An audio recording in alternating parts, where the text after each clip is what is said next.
Assalamualaikum warahmatullahi wabarakatuh. Bapak Ibu guru hebat Sekolah Dasar Negeri Nembol 3 yang saya hormati. Hari ini kita akan berjumpa kembali dalam kegiatan bagaimana menyusun aksi nyata di PMM yang selama ini menjadi kesulitan kita ketika kita membuat aksi nyata. Pada kesempatan kali ini kita akan membahas aksi nyata untuk topik 1 yaitu kurikulum merdeka di komunitas belajar SD Negeri Nembol 3 Mandalawangi. Kegiatan yang pertama yang akan kita lakukan adalah memilih aksi nyata. Ada 3 pilihan aksi nyata yang bisa Bapak Ibu lakukan pada topik 1 kurikulum merdeka. Yang pertama adalah menyebarkan pemahaman mengapa kurikulum perlu berubah. Ini bisa dilakukan oleh guru dan juga kepala sekolah. Pilihan yang kedua adalah membuat strategi penerapan kurikulum di kelas. Ini hanya untuk guru. Kemudian pilihan yang ketiga adalah membuat diskusi kelompok terarah atau FGD terkait kurikulum merdeka bisa dilakukan oleh guru dan juga oleh kepala sekolah. Nah, mari kita sama-sama baca petunjuknya dan telaah tentang bagaimana membuat aksi nyata di PMM.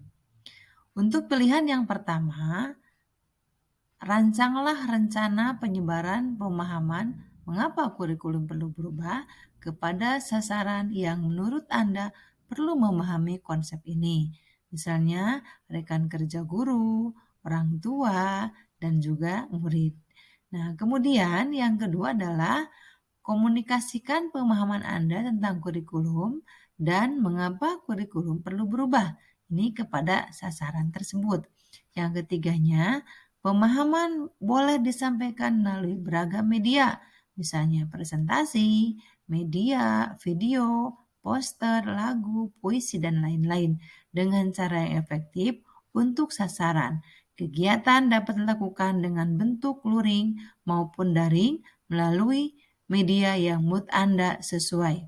Kemudian jangan lupa refleksi umpan balik dari sasaran Anda dengan menggunakan cara tersendiri atau dengan menggunakan media di perpustakaan belajar. Selanjutnya, unggah bukti dalam satu dokumen yang berisi, pertama, dokumentasi kegiatan penyebaran pemahaman mengapa kurikulum perlu berubah, yaitu pada poin 2 dan poin 3. Lalu hasil refleksi dengan audien Anda, yaitu seperti pada poin 4. Nah, catatannya untuk aksi nyata dapat dilakukan secara kolaborasi. Namun, pendidik harus menuliskan refleksi atau deskripsinya masing-masing sesuai dengan peran dan pengalaman yang didapatkan serta melakukan aksi nyata. Refleksi personal adalah bagian terpenting dari proses pembelajaran. Pilihan aksi nyata yang kedua, yaitu membuat strategi penerapan kurikulum merdeka di kelas. Ini adalah untuk guru. Bentuk aksi nyatanya, pertama, buatlah strategi penerapan kurikulum merdeka dengan pemahaman Anda. Misalnya membuat model ajar, membuat kesepakatan atau keyakinan kelas, melakukan asesmen, diagnostik, dan sebagainya. Silahkan melibatkan aktor atau pemangku kepentingan untuk membantu pelaksanaannya. Kemudian praktikkan strategi Anda di kelas masing-masing. Setelah Anda mempraktikkan di kelas masing-masing, kegiatan berikutnya adalah mintalah umpan balik atau refleksi dari murid minimal 3 orang secara tertulis. Untuk SD fase A bisa atau boleh lakukan secara lisan dengan menggunakan cara sendiri atau metode yang tersedia di perpustakaan belajar. Kemudian, unggah dokumen berisi 1. Dokumen berisi proyek, yaitu pada poin 1 dan 2. Kemudian dokumentasi hasil rekam atau umpan balik dari murid pada poin 3. Untuk Catatannya, aksi nyata dapat dilakukan secara kolaborasi. Namun, pendidik harus menuliskan refleksi atau deskripsinya masing-masing sesuai dengan peran dan pengalaman yang didapatkan serta melakukan aksi nyata. Refleksi personal adalah bagian penting dari proses pembelajaran. Pilihan ketiga, membuat diskusi kelompok terarah atau FGD terkait kurikulum merdeka. Ini boleh untuk guru dan juga untuk kepala sekolah. Bentuk aksi nyatanya.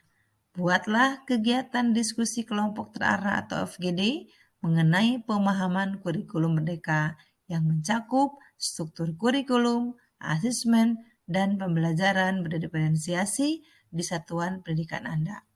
Kedua, gunakan metode 6 topi berpikir untuk membantu diskusi.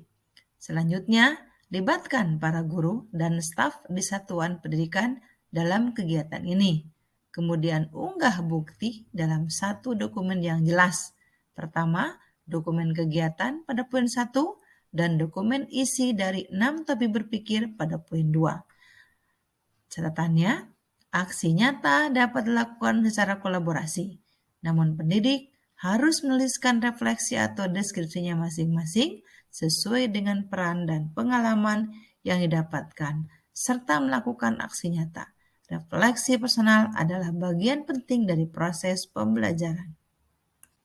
Nah, demikian tadi teman-teman, bagaimana kita bisa membuat aksi nyata berdasarkan petunjuk pada topik 1 kurikulum merdeka.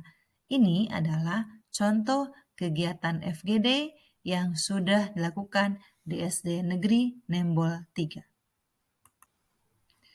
Contoh kegiatan pada kegiatan FGD yang diambil di SD Negeri Nembol 3 adalah pada saat kami mendiskusikan bersama-sama bagaimana menentukan struktur kurikulum dan membuat jadwal untuk kelas 1 sampai dengan kelas 6 pada kurikulum merdeka. Semua sama-sama berdiskusi untuk menghitung jumlah jam belajar setiap hari pada kurikulum merdeka di kelas masing-masing. Nah, contoh berikutnya adalah teman-teman sedang sama-sama menghitung jumlah jam pada setiap mata pelajaran setiap harinya dipandu oleh kepala sekolah. Demikian yang bisa saya sampaikan. Itulah contoh bagaimana kami membuat aksi nyata yang nanti akan diunggah pada PMM sebagai bukti aksi nyata telah menyelesaikan topik 1 kurikulum merdeka.